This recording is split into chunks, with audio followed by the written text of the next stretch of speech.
Le bonheur, pas l'euphorie passagère ou la satisfaction matérielle. Le vrai bonheur, une quête aussi vieille que l'humanité. Et si, après des millénaires de philosophie, de guerres et de prières, nous l'avions enfin trouvé ? Pas dans nos âmes, mais dans un filtre parfait posé sur nos yeux. Et si chaque souvenir heureux n'était qu'un algorithme ? Chaque visage aimé, une construction de données ? Bienvenue dans l'ère du Neural Mirror. Aujourd'hui, le miroir vient de se briser. Tout a commencé avec une promesse, celle d'un homme, Kai Lan, le PDG visionnaire de Cerebrosoft. La promesse de mettre fin, non pas à la pauvreté ou à la maladie, mais à leur perception. La réalité est un fardeau. Une série de stimuli bruts, souvent douloureux, que notre cerveau primitif n'est pas équipé pour gérer. On nous prédisait des ciels pollués, des océans morts, une anxiété permanente. Nous avons refusé ce destin. Le Neural Mirror n'est pas un mensonge, c'est une curation, une optimisation de l'expérience humaine. Nous avons simplement offert une meilleure histoire. Une histoire sans la souffrance inutile. Est-ce qu'un enfant qui pleure de faim est plus réel qu'un enfant qui sourit, même si ce sourire est encouragé ? Je soutiens que le sourire est l'état le plus vrai. Nous n'avons pas effacé la vérité. Nous avons choisi d'amplifier la beauté. Et le monde l'a cru. L'éco-anxiété disparut, noyée sous des ciels d'un bleu éternel. La dépression chuta, remplacée par des visages souriants, générés en temps réel. Le monde n'avait jamais été aussi beau. Ici vivent les sans miroirs.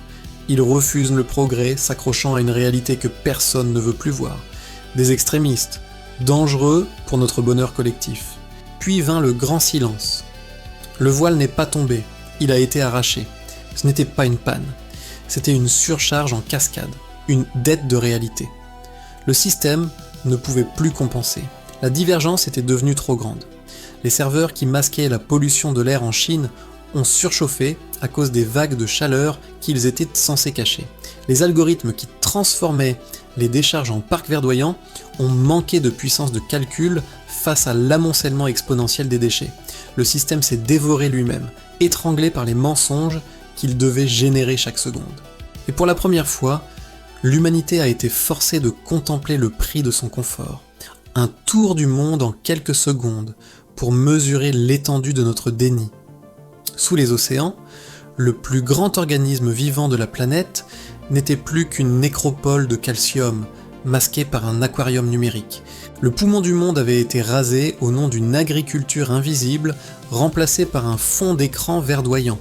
Et le paradoxe le plus cruel, le berceau de l'humanité était devenu le berceau de notre mensonge.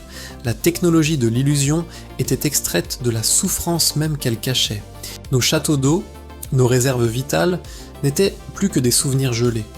Nous buvions une image pendant que le monde mourait de soif. Nous appelons cela la dysphorie de réalité. Mais c'est plus profond. Imaginez un muscle qui n'a pas été sollicité pendant des décennies. C'est ce qui est arrivé à notre capacité à faire face. Le Neural Mirror n'a pas seulement caché la laideur, il a amputé notre aptitude à la traiter. La tristesse, la peur, le deuil, ces émotions sont des mécanismes de survie. En les supprimant, nous sommes devenus des coquilles vides. Les suicides, ce n'est pas du désespoir. C'est un choc systémique, un organe qui rejette un corps qu'il ne reconnaît plus. La mère que nous suivons tente de nourrir son enfant qui refuse la brique de protéines grises. Il pleure, non pas de faim, mais parce que le visage de sa mère n'est plus celui parfait qu'il a toujours connu. Elle-même peine à le regarder, voyant pour la première fois les cernes, les rides, la peur. Vous vouliez un jardin sans mauvaises herbes. Mais vous avez oublié que la terre a besoin de ce qui pourrit pour créer une nouvelle vie.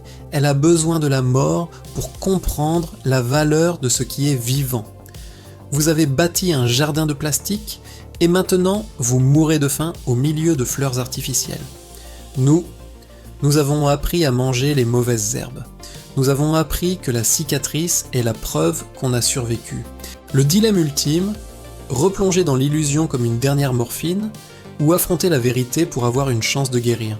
Le Neural Mirror n'était pas une technologie de vision, c'était une technologie d'oubli, une anesthésie volontaire. Aujourd'hui, l'humanité a ouvert les yeux, et elle n'aime pas ce qu'elle voit. La douleur est immense, mais la douleur, comme nous l'avions oublié, est aussi un signal. le signal que quelque chose est cassé, et que nous pouvons peut-être encore le réparer. C'est ici, dans cette poussière et cette vérité, que commence notre véritable avenir. Le futur ne se regarde pas, il se construit. Abonnez-vous à Futurescape Vision. Cliquez maintenant.